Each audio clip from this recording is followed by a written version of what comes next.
Hello there. So you want to know how you can go ahead and fix your Twitch stream lag.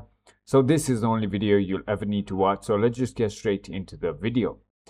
There are a lot of videos that cover why your Twitch stream lags. However, they never tell you about a lot of different things that causes the lags. So first of all, let me just go ahead and open OBS. If you're not using OBS already, OBS is by far the best software that helps stream. People might argue about Streamlabs or OBS. However, OBS takes the least amount of resources in order to give the most amount of efficiency and quality.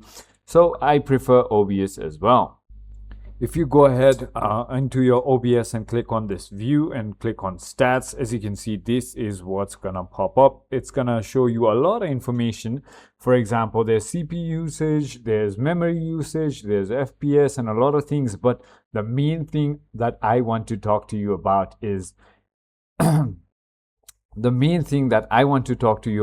is frames missed, skipped frames, and dropped frames. This is what people normally don't tell you about.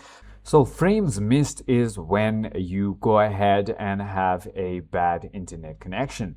For example, okay, so frames missed is normally because of your rendering lag. So this is normally when your GPU is being used a lot and your game settings are way too high. This is when it occurs.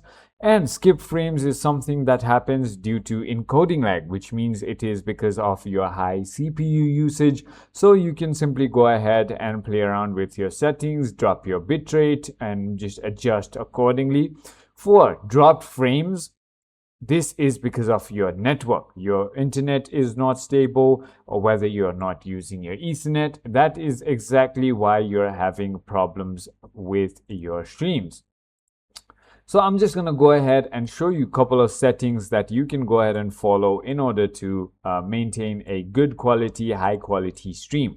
So for example, if you go to stream, right, and go to video, your output canvas could be anything. I would normally suggest you to go ahead and stream on 1920 by 1080, and on your FPS, make sure that you have it on 60. So now we're going to go ahead into output. If we go into output, there's going to be two modes that you can select: output mode simple and advanced. I would like you to go ahead and select advanced. And as you can see, on rate control, normally it would be on variable bitrate or VB. This is what I don't suggest you to have. I suggest you to put it on constant bitrate, which is CBR.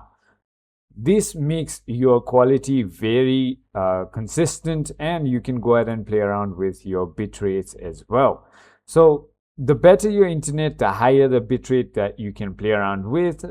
The slower your internet, you can go ahead and reduce it to like 3000 KB or 4000 KB. I normally use 8 to 10,000 KB because my internet is pretty fine. So that is about it. I hope this video was helpful to you. If it was, hit that like button and I'll see you on the next one.